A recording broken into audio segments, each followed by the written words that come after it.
Bonjour et bienvenue dans cet épisode où nous allons explorer la décomposition des compétences en trading et l'importance de la pratique focalisée pour améliorer vos performances. Comprendre comment décomposer les compétences nécessaires au trading et appliquer une pratique ciblée permet de perfectionner vos habitudes plus efficacement. Nous aborderons comment identifier les compétences clés, les diviser en sous-compétences et intégrer la pratique focalisée dans votre routine quotidienne. Donc le premier point, décomposer les compétences en trading. Donc identifier les compétences clés. D'accord ? Donc les compétences essentielles pour le trading sont l'analyse technique. Donc ça inclut l'étude des graphiques de prix, des indicateurs techniques comme les moyennes mobiles et le RSI et des modèles chartistes. Cette compétence permet d'identifier les tendances, les points d'entrée et de sortie. Il y a aussi l'analyse fondamentale, donc comprendre les annonces économiques, les facteurs économiques et les situations géopolitiques de chaque pays.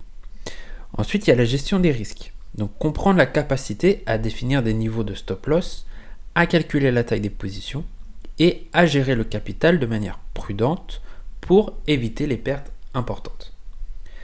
Enfin, il y a la psychologie du trading, qui englobe la maîtrise de ses émotions, la discipline nécessaire pour suivre les plans de trading et la gestion du stress. Donc, la décomposition des compétences. Si on prend par exemple l'analyse technique, donc diviser cette compétence en sous-compétences telles que l'identification des tendances, la reconnaissance des configurations de prix et l'utilisation des indicateurs techniques spécifiques.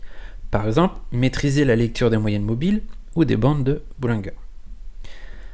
Un autre exemple, par exemple, pour la gestion des risques. Décomposer cette compétence en aspects comme le calcul du risque par transaction, la diversification des investissements et l'évaluation des conditions de marché. Pour la psychologie du trading, séparez-la en sous-compétences telles que le contrôle des émotions, par exemple la peur et la cupidité, le maintien de la discipline et la gestion du stress en période de volatilité. Et pour ce qui est de l'analyse fondamentale, vous pouvez vous concentrer sur les différentes annonces économiques, l'emploi, les taux d'intérêt, etc., etc. Ensuite, deuxième point, donc la pratique focalisée. Donc, pour cela, il est important de définir et mettre en place et se focaliser sur les points importants.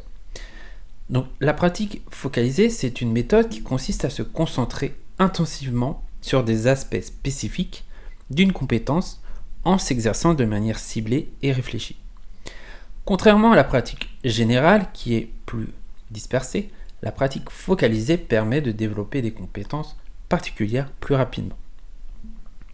Donc la différence avec la pratique générale. La pratique générale implique souvent de répéter des tâches de manière large, sans objectif spécifique. Tandis que la pratique focalisée se concentre sur des éléments précis pour améliorer les compétences spécifiques. Prenons des exemples d'application. Par exemple pour l'analyse technique. Donc concentrez-vous sur la pratique de l'identification de modèles spécifiques, comme les triangles ou les têtes-épaules, en utilisant des graphiques historiques. Maintenant, les techniques de pratique focalisée. Donc, on peut par exemple utiliser des exercices pratiques. Donc, utiliser des simulations de trading pour vous concentrer sur des aspects spécifiques, comme l'utilisation d'indicateurs ou la gestion des alertes de prix. Par exemple, créer des simulations où vous devez utiliser uniquement des bandes de Bollinger pour prendre des décisions de trading. Utilisez aussi les feedbacks et les ajustements. Après chaque session de pratique, obtenez un retour sur vos performances. Pour cela, vous pouvez utiliser des journaux de trading pour suivre les erreurs et les réussites, puis ajuster vos exercices en fonction des retours. Par exemple, pour la gestion des risques, simulez des scénarios de marché où vous devez ajuster vos niveaux de stop loss et gérer votre portefeuille en fonction des conditions fluctuantes. Maintenant, troisième point, comment intégrer la pratique focalisée dans votre routine. Pour cela, vous pouvez créer un emploi du temps. planifier des sessions. Définissez des périodes spécifiques dans votre emploi du temps pour la pratique focalisée. Par exemple, consacrez 30 minutes chaque matin à pratiquer une compétence particulière avant de commencer vos activités de trading. Mettez en place une routine quotidienne. Intégrez ces sessions dans votre routine quotidienne de manière régulière et cohérente. Cela peut inclure des exercices spécifiques le matin, avant le trading, et des révisions en fin de journée.